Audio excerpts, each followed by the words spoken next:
المسرح كيفاش تشوفوه على مستوى ولايتنا في ولايه البليده؟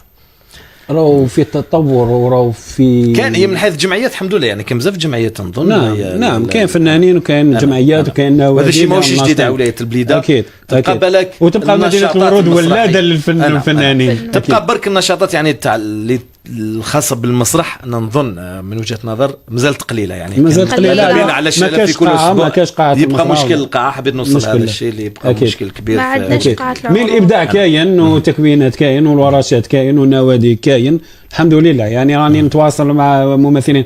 انا كنت مؤطر ورشات تكوينيه لمده 6 سنوات في دور الشباب والمراكز الثقافيه.